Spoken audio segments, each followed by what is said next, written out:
मैं अपनी किस्मत पर जितनी खुश होती उतनी कम था, क्योंकि मेरा रिश्ता एक बहुत ही अमीर घराने से आया था।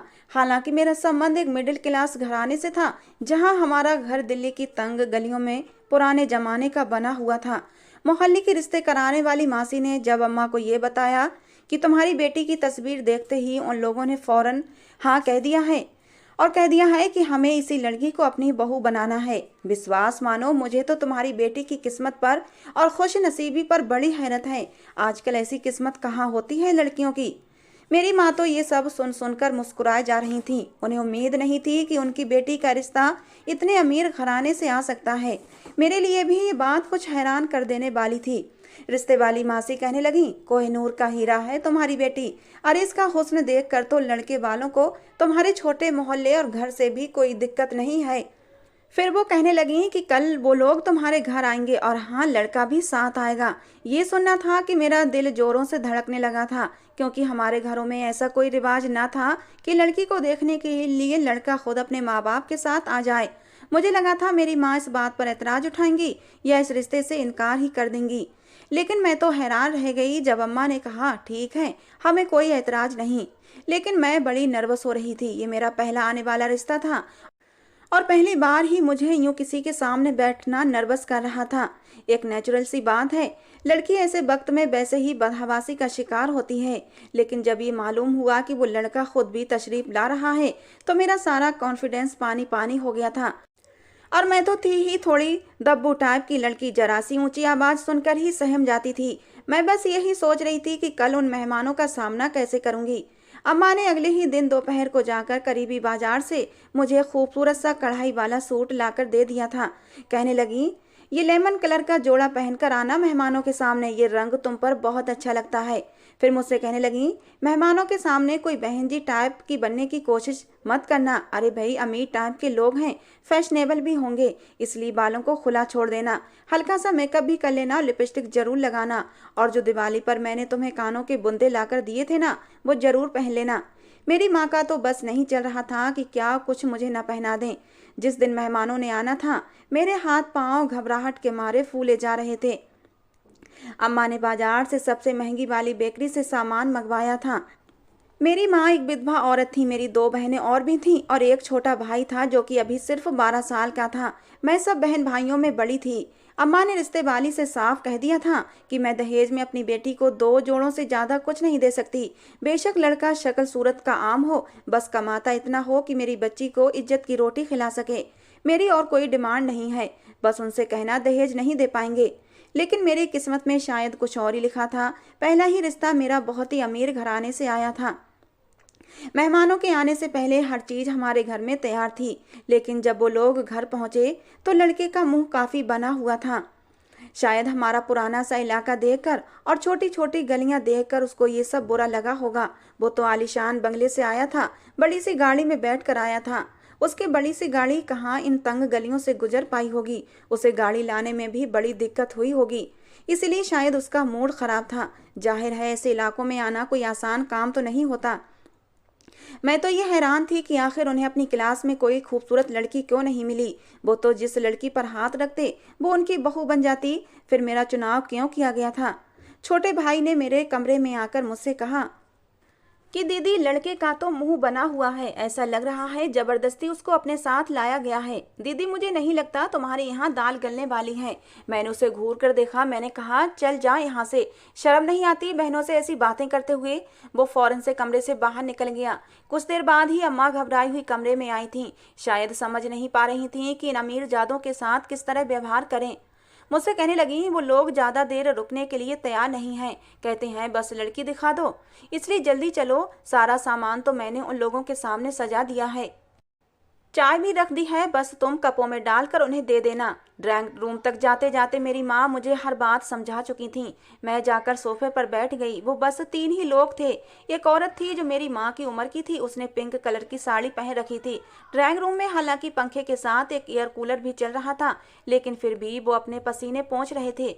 उनमें एक नौजवान लड़की भी थी जो कमरे का जायजा ले रही थी, और तीसरा एक नौजवान लड़का था जो शक्ल सूरत में बस ठीक ही था। रंगत भी सांवली सी थी, नए नक्श भी अच्छे नहीं थे, लेकिन पहनने ओढ़ने का तरीका अच्छा था।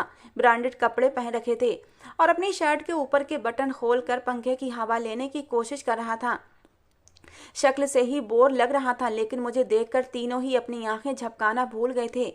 उन दोनों औरतों की नज़रों से तो मुझे कोई फर्क नहीं पड़ रहा था, लेकिन उस लड़के का टकटकी बांधे मुझे देखना मुझे नर्वस कर गया था। मेरी नज़रें तो शर्म से जैसे जमीन में गड़ सी गई थीं। जी चाहा कि उठकर वहां से बाहर निकल जाऊं। अम्मा ने मुझे चाय देने के लिए कहा तो वो औरत कहने लगी, नहीं नहीं, पहले ही बहुत गर्मी है, चाय नहीं पियेंगे, बस शरबत ही आपने बना लिया, वही काफ़ी है। माँ की मंगाई गई महंगी बेकरी का सामान और समोसों को उन्होंने हाथ तक नहीं लगाया था।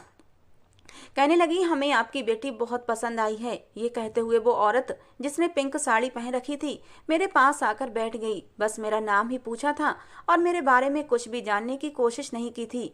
उसने अपने पर्स से एक अंगूठी निकाली और मेरे हाथों में पहना दी। मैं तो हक्का बक्का सी देखने लगी थी। भला ऐसा कहाँ होता है, पहले तो लड़के को देखने आते हैं, फिर लड़के को देखने जाया जाता है, फिर बात तय होती है, उसके बाद ही मंगनी की रस्म होती है। लेकिन ये औरत तो हथेली पर सरसों जमाए हुई थी। कहने लगी, हमारी तरफ से ये रिश्ता पक्का है और उस रिश्ते कराने वाली ने हमें बताया था आप लोगों को भी इस रिश्ते पर कोई ऐतराज नहीं है। मेरी माँ तो यूं खुश थी जैसे सारे मामले उन्होंने ही तय करने थे। माँ कहने लगी, जी जी, हमें भी कोई ऐतराज नहीं है। मैं हैरत से अपनी माँ को देखने लगी। लड़के के बारे में कुछ तो पूछताछ करनी चाहिए थी। वो औरत कहने लगी, देखें, हमें शादी की जल्दी तो है, लेकिन हमें शादी बहुत धूमधाम से नहीं करनी है, ना ही आप लोग हमारे स्टैंडर्ड को अफोर्ड कर सकते हैं। इसलिए 15 दिन बाद हम बस 10-12 लोग ही आएंगे और आपकी बेटी से शादी करके इसे अपनी बहू बनाकर अपने घर ले जाएंगे। और हाँ, ये कहकर उस औरत ने अपने पर्स से नोटों की एक मोटी सी गड्डी निकाली और मेरी माँ को पकड़ा दी। कहने लगी, शादी में खाने पीने का जो भी आपने इंतजाम करना होगा उसके पैसे मैं आपको अभी से दे देती हूँ। मैं नहीं चाहती कि हमारे मेहमानों का बोझ आप पर पड़े। फिर कहने लगी, बहन, हम ज़्यादातर दूसरे देश में रहते हैं, बस दिल्ली में तो साल में 2-3 महीने के लिए ही आते हैं, इसलिए शादी के बाद आपकी बेटी भी हमारे साथ अमेरिका चली जाएगी। ये सुनकर तो मेरी माँ की आंखें खुली की खुली रह गई थीं। खुशी के मारे उन्हें समझ नहीं आ रहा था कि वो क्या बोलें। पल भर के लिए तो मुझे भी अपनी खुशकिस्मती पर घमंड सा होने लगा था। शादी वाले दिन भी मेरी शादी का जोड़ा 10 लाख से कम का नहीं था जो मेरी ससुराल से आया था। जब मेरी विदाई हुई तो मोहल्ले वाले अपनी खिड़कियां और दरवाजे खोल खोल कर आंखें फाड़े मुझे देख रहे थे। अपने आप पर मैं गर्व से फूली नहीं समा रही थी। मैं अपनी किस्मत पर खुशी से चहक रही थी। भले ही मेरा पति देखने में आम शक्ल सूरत का था, लेकिन उसकी दौलत उसकी पर्सनालिटी को निखारने के लिए काफ़ी थी। ना मुझे उसकी सांवली रंगत से कोई प्रॉब्लम थी, ना ही उसके भद्दे नए नक्श से, क्योंकि उसके पास बेतहाशा दौलत थी। गाड़ी बंगले के सामने जाकर रुकी थी। इतना बड़ा बंगला तो मैंने कभी सपने में भी नहीं देखा था। कुछ रस्मों के बाद मुझे कमरे में पहुंचा दिया गया था। इतना बड़ा कमरा था और बहुत ही खूबसूरत फर्नीचर से सजा हुआ था। कुछ ही देर में नैतिक कमरे में दाखिल हुआ तो मैं सिमट कर बैठ गई। वो मेरे सामने बैठकर मेरी तारीफें करने लगा। कहने लगा, जब मैं तुम्हारे घर गया था तो सच बताऊं मेरा मूड बहुत ख़राब था कि ना जाने मेरी माँ मुझे कहाँ लेकर आई हैं, लेकिन जब मैंने तुम्हें देखा तो मैं तो अपनी सुध बुध ही खो बैठा था। नैतिक की संगत में कुछ दिन तो बहुत अच्छे गुजरे थे, लेकिन उसके घर के तौर तरीके सीखने में मुझे बहुत वक्त लगा था। मेरी सास मुझे ज़्यादातर फैंसी साड़ियाँ ही पहनने के लिए देती थीं, जो ज़्यादातर स्लीवलेस हुआ करती थीं। मेरे लिए एक पर्सनल नौकरानी भी रखी थी जो मुझे चलने फिरने उठने बैठने के तरीके सिखा रही थी। मैं वैसे तो बहुत ही धार्मिक लड़की थी। सुबह उठकर पूजा पाठ करना, भगवान की आरती करना मुझे बहुत अच्छा लगता था, लेकिन यहाँ आकर मेरा ये सब कुछ छूटने लगा था। नैतिक कहने लगा, अमेरिका में हमारा जिस अपर क्लास फैमिली से संबंध है और मिलना मिलाना है, वहाँ उठने बैठने के तौर तरीके बहुत अलग हैं और मैं नहीं चाहता जब तुम मेरे साथ अमेरिका जाओ तो तुम उनके तौर तरीकों से अनजान रहो और फिर बीच में हमारी इंसल्ट हो जाए। कांटे चम्मच से खाना खाना, किसी मॉडल की तरह ऊंची हील पहनकर मटक मटक कर चलना, ये थे उनके तौर तरीके जिन पर उन लोगों को गर्व था, लेकिन मुझे ये सब बनावटी सा लगता था। मैं अपने पति की खुशी के लिए ये सब कर रही थी। जो साड़ियाँ मेरी सास मुझे पहनने के लिए देती थीं वो बहुत ही फैशनेबल होती थीं, बिना स्लीव की और बड़े बड़े गहरे गले वाली। उन्हें पहनते हुए मैं शर्म महसूस करती थी, बार बार खुद में सिमटने लगती। साड़ी के पल्लू से कभी अपनी कमर को छुपाने की कोशिश करती तो अभी कभी अपने गले को छुपाने की कोशिश करती, लेकिन गले इतने गहरे होते थे कि मुझे छुपाना मुश्किल था। मैंने तो कभी हाफ स्लीव कुर्ते भी नहीं पहने थे, हमेशा फुल कपड़े पहना करती थी, लेकिन यहाँ तो हाफ स्लीव की साड़ियाँ और गहरे गले वाले ब्लाउज, ऊपर से नेट की साड़ी जो मेरे शरीर को छुपाती कम और दिखाती ज़्यादा थी। 1 महीने बाद मैं अपने पति के साथ अमेरिका के सफ़र के लिए रवाना हो गई थी। मेरे लिए हैरत की बात यह थी कि मेरी सास और ननद मेरे साथ नहीं गई थीं, सिर्फ मेरा पति ही मेरे साथ गया था। वहाँ भी मेरे पति का घर काफ़ी बड़ा था, घर में नौकर चाकर भी मौजूद थे। कुछ दिन तो नैतिक मुझे अमेरिका की सैर कराता रहा, मैं बहुत खुश थी। लेकिन एक दिन नैतिक कहने लगा, मेरे दोस्तों ने हमारी शादी की खुशी में पार्टी रखी है। ये सुनकर मैं भी खुश हो गई थी। मैंने एक फैंसी गाउन पहनने के लिए निकाला तो नैतिक कहने लगा, नहीं इसे रहने दो। उसने मुझे एक शॉपिंग बैग खोल कर दिया और कहा कि ये पहनो। मैंने शॉपिंग बैग खोल कर देखा तो बहुत ही घटिया टाइप की मिनी स्कर्ट थी, जिसे देखकर मैंने हैरत से नैतिक की तरफ देखा था। मैंने कहा, मैं ये नहीं पहन सकती। तो वो मेरे पास आकर कहने लगा, कम ऑन अनु, तुम अब दिल्ली के पुराने इलाके में रहने वाली कोई गरीब लड़की नहीं हो, मेरी पत्नी हो, नैतिक आहूजा की पत्नी, एक बिजनेसमैन की पत्नी।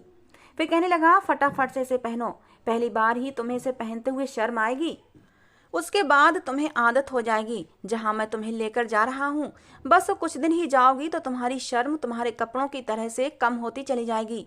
माय ब्यूटीफुल वाइफ, गॉड ने तुम्हें यह हसीन रूप इसलिए थोड़ी दिया है कि इसे छुपा कर रखो, नुमाइश की जाती है तभी अच्छा लगता है। जब ये कपड़े पहनकर तुम उस पार्टी में जाओगी तो वहां मौजूद सारे लड़कों के दिलों पर आग लगा दोगी। उस वक्त सब मुझे हसरत की निगाहों से देखेंगे कि नैतिक की पत्नी किस कदर हसीन है। नैतिक की आंखों में उस समय अजीब सा खुमार था, अजीब सी चमक थी, लेकिन मैं परेशान थी। मैंने आज तक कभी ऐसे कपड़े नहीं पहने थे। मेरी शर्म ही मेरा जेवर थी, जिसे नैतिक मुझसे छीनना चाहता था। लेकिन इस वक्त मैं इस पोजीशन में नहीं थी कि नैतिक से इनकार कर सकती। मैंने वो कपड़े तो पहन लिए थे, लेकिन मैं बेहद नर्वस थी। बाकी की तैयारी मेरी नैतिक ने ही करवाई थी। मेरे लंबे घने बालों को भी खुला छोड़ दिया था, मेकअप भी बहुत ही हैवी करवाया था। मैं पत्नी कम और मॉडल ज़्यादा लग रही थी। मैं होश उड़ा देने वाले हुस्न को लेकर उस पार्टी में पहुंची थी, जहां पर मर्द और औरतें पहले से ही मौजूद थे। ज़्यादातर उस पार्टी में अमेरिकन मर्द और औरतें थीं, बहुत कम हिंदुस्तानी मर्द और औरतें थीं। लेकिन उन्हें देखकर भी ये अंतर करना मुश्किल था कि वो भारतीय हैं या फिर यहीं अमेरिकन, क्योंकि उन लोगों की पत्नियों ने भी वैसे ही बेहुदा कपड़े पहन रखे थे जैसा कि वहाँ अमेरिका का कल्चर था। इतने छोटे छोटे कपड़े कि मैं शर्म से पानी पानी हो गई थी। सामने डांस रैंप भी बनाया गया था, जहाँ पर सब कपल डांस कर रहे थे। नैतिक भी मेरा हाथ पकड़े मुझे उस डांस रैंप पर लेकर आया और मेरी नंगी कमर पर हाथ रखकर डांस करने लगा। एक तूफान बदतमीजी थी जो वहाँ पर मची हुई थी, जिसका हिस्सा नैतिक मुझे बना चुका था। मेरा जमीर मुझे अंदर ही अंदर कचोट रहा था, मुझे शर्मिंदा कर रहा था। मैं अजीब सी उलझन का शिकार थी। मैं बार बार उसकी पकड़ से खुद को आज़ाद करने की कोशिश कर रही थी। मैंने कहा, नैतिक मुझे ये सब नहीं करना।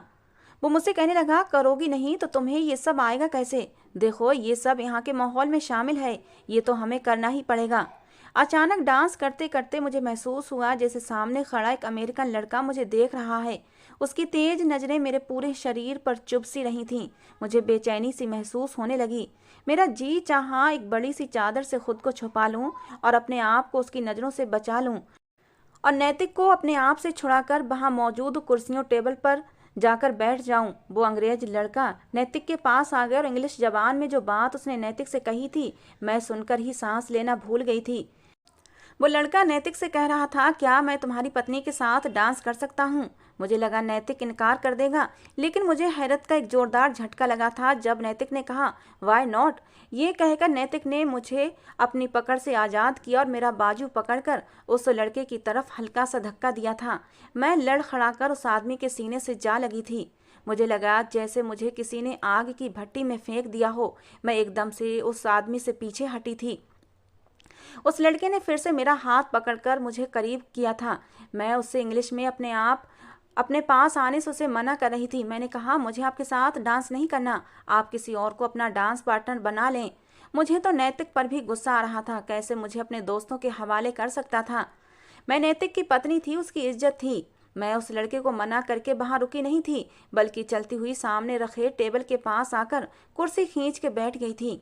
वहां पर सब लोग शराब पिए जा रहे थे, एक दूसरे की पत्नियों के साथ डांस भी कर रहे थे।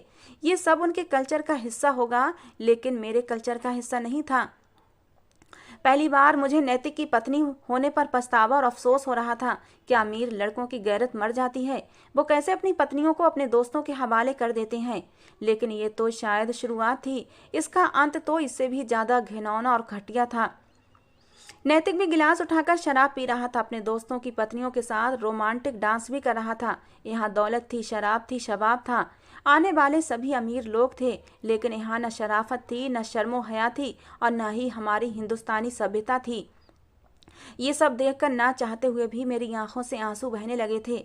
लेकिन तभी मुझे अपने ऊपर किसी की चुभती हुई नजरों का एहसास हुआ था।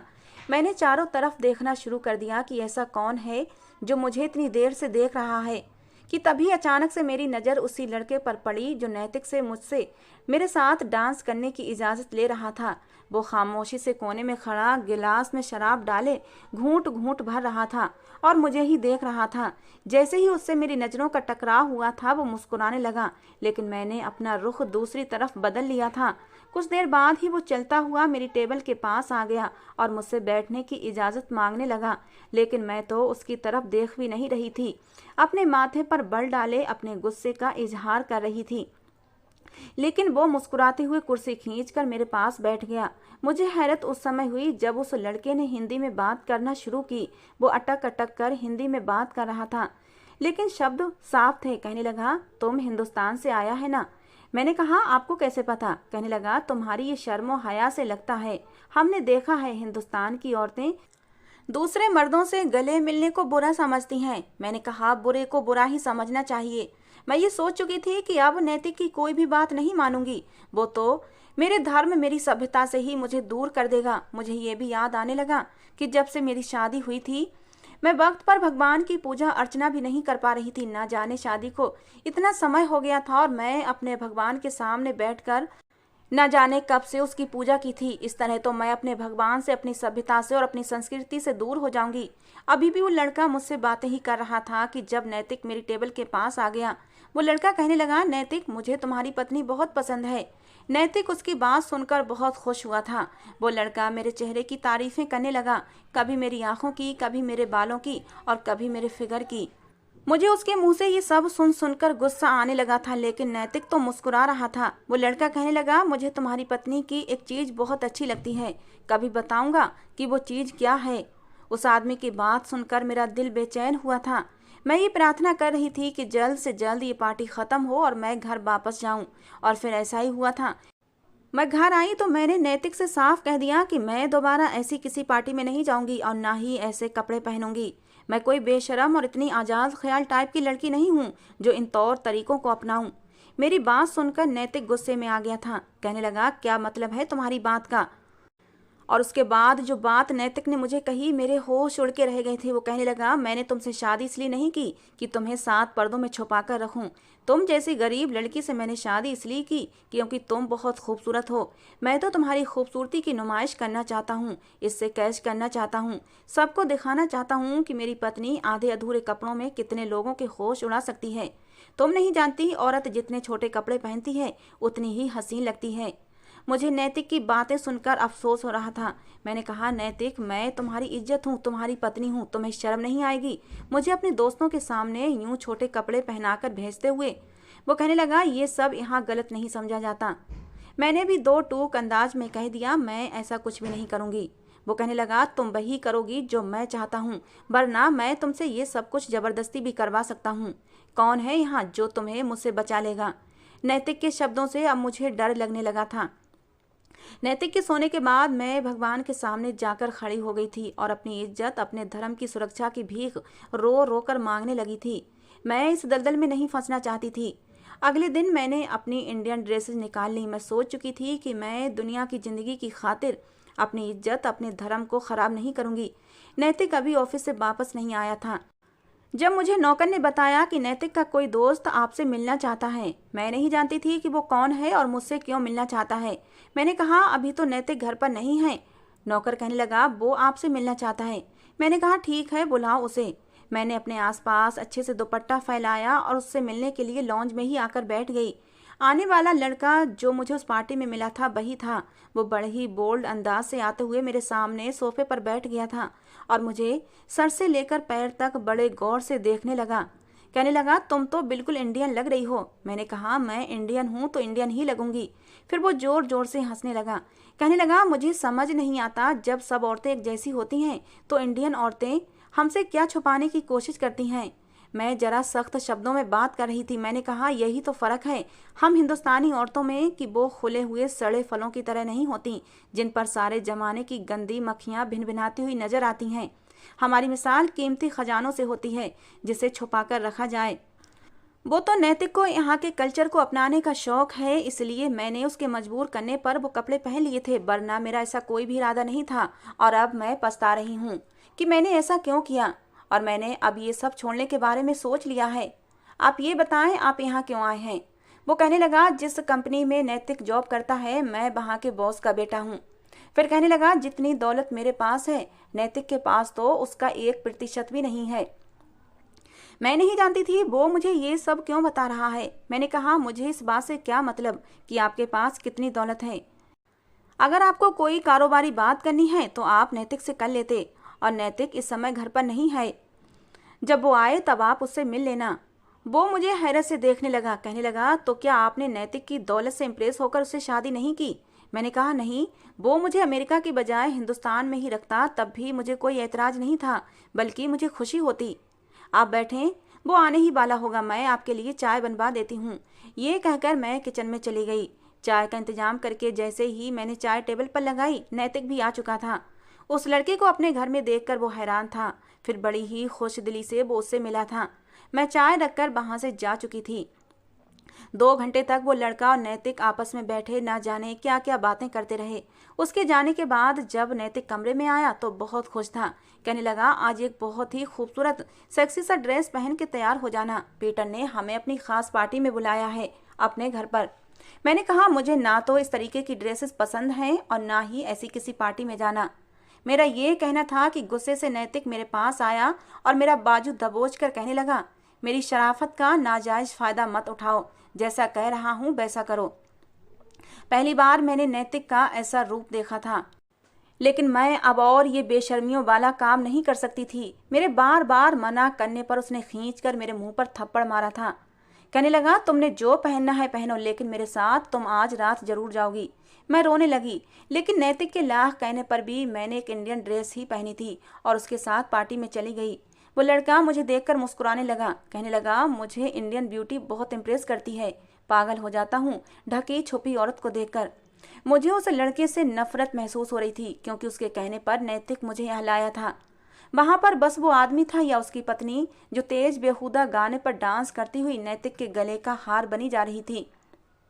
खाने के बाद उस लड़के ने जो फरमाइश नैतिक से मेरे बारे में की थी, उसे सुनकर मेरे होश उड़कर रह गए थे। वाइफ स्वैपिंग के लिए कह रहा था, यानी कि पत्नियों की अदला बदली। मेरा दिल यूं था कि धड़कना भूल गया था। ये कैसी इच्छा रखी थी उस लड़के ने। और सबसे तेज झटका तो मुझे उस समय लगा जब नैतिक ने खुशी खुशी उसकी बात मान ली थी और फिर मुझे उसके हवाले करके उसकी पत्नी को अपने साथ ले जाने लगा। उसकी पत्नी भी खुशी खुशी नैतिक की बाहों में बाहें डाले जाने को तैयार थी। मैं अपना आप उस आदमी से छुड़वाने लगी, नैतिक को पुकारने लगी कि मुझे यहाँ छोड़कर मत जाओ, मुझे ये पाप नहीं करना। लेकिन वो पीटर की पत्नी को लेकर जा चुका था। पीटर मुझसे कहने लगा, तुम रो क्यों रही हो? ये सब तो यहाँ आम सी बात है, हम सब दोस्त मिलकर ऐसा ही करते हैं और हमारी वाइफ भी इस काम से खुश होती हैं, ये सब करने को खुशी खुशी तैयार हो जाती हैं। मैंने कहा, मैं एक हिंदुस्तानी लड़की हूँ और हमारे यहाँ ये सब करना पाप समझा जाता है। हम हिंदुस्तानी औरतें सिर्फ अपने पति के लिए होती हैं और उनसे ही वफादार रहती हैं, किसी गैर मर्द की तरफ निगाह उठाकर भी नहीं देख सकती। पीटर कहने लगा, लेकिन इंडियन तो तुम्हारा पति भी है और उसने तो खुशी खुशी हमारे माहौल को एक्सेप्ट कर लिया है, तुम भी कर लो। वो मुझे अपने आप से लगाए हुए कमरे में ले जाने लगा, लेकिन मैंने पूरी ताकत लगाकर उसे खुद से धक्का दिया था। मैंने कहा, तुम मेरे लिए गैर मर्द हो, मुझसे दूर रहो। सामने एक छोटी सी गोल मेज पर शराब की बोतलों के साथ साथ एक प्लेट में फल और छुरी भी रखे हुए थे। अपनी इज्जत बचाने के लिए मेरे पास यही एक रास्ता था। मैंने फौरन से वो छुरी पकड़ी और अपनी नस काट ली। मेरा बहता हुआ खून देखकर वो लड़का हैरान हुआ था और मेरे पास आकर मेरा हाथ थामकर कहने लगा, तुम पागल हो गई हो, ये क्या कर दिया तुमने? मैंने कहा, मैं पाप की जिंदगी नहीं जी सकती, इससे बेहतर है कि मैं मर जाऊं। मेरा खून बहे जा रहा था। अब मुझे चक्कर भी आने लगे थे और कुछ ही देर में मैं बेहोश हो चुकी थी। लेकिन जब होश में आई तो उस लड़के के साथ नैतिक भी खड़ा था। मुझसे कहने लगा, ये क्या बेवकूफ़ी है? मैंने कहा, मुझे क्यों बचाया? मुझे नहीं जीना ऐसी ज़िंदगी। भगवान के लिए मुझे जहर का इंजेक्शन लगवा दो, मुझे मार डालो। मैं ऐसी ज़िंदगी, गंदगी से भरी ज़िंदगी से मर जाना पसंद करूँगी। मेरा पागलपन देखकर नैतिक कमरे से बाहर चला गया। वो लड़का कहने लगा, आई लव इंडियन वुमेन। मुझे नहीं पता था औरत का ये रूप भी होता है। तुमने इसलिए मरने की कोशिश की ताकि तुम्हें कोई गैर मर्द छू ना सके। मैंने आज तक ऐसी औरत नहीं देखी। फिर पीटर कहने लगा, नैतिक जैसा मर्द तुम्हें डिजर्व ही नहीं करता। फिर वो कहने लगा, नैतिक तुम्हें यहाँ इसलिए लाया था कि अपने कॉन्ट्रैक्ट साइन करवाने के लिए तुम्हें मर्दों के हवाले करे। यहाँ ऐसा ही होता है। बिजनेस डील उस वक्त फाइनल होती है जब हमारी औरतें दूसरों के बिस्तर गर्म करती हैं। वो कहने लगा, जब मैंने तुम्हें पहली बार देखा था तुम इस स्कर्ट में बहुत ही नर्वस थी। मुझे तुम्हारी खूबसूरती ने इम्प्रेस नहीं किया था, तुम्हारी शर्मो हया ने इम्प्रेस किया था। फिर जब मैंने तुम्हें पूरे कपड़ों में तुम्हारे घर देखा था तो तुम मुझे और भी ज़्यादा अच्छी लगी थी। मुझे ऐसी ही औरतें पसंद हैं। उस आदमी ने मुझे नैतिक से तलाक दिलवाकर वापस हिंदुस्तान भेज दिया। नैतिक को तलाक देने के लिए उसने मुंह मांगी रकम दी थी उसे, इसलिए नैतिक तलाक देने के लिए आसानी से राजी हो गया था। पीटर एक नास्तिक था। वो भगवान में विश्वास नहीं करता था, लेकिन नास्तिक होकर भी संभल गया और पाप पुण्य को समझता था। और एक नैतिक था जो इंडियन होकर इंडियन कल्चर की धज्जियां उड़ा रहा था और वाइफ स्वैपिंग जैसे गंदे काम को करने में कोई शर्मिंदगी महसूस नहीं करता था। मेरी सारी बातें सुनकर मेरी माँ अब रो रही थी कि उन्होंने बस नोटों की चमक देखकर रिश्ता तय कर दिया था। वो जानने की कोशिश भी नहीं की कि लड़के में कुछ संस्कार भी हैं या नहीं।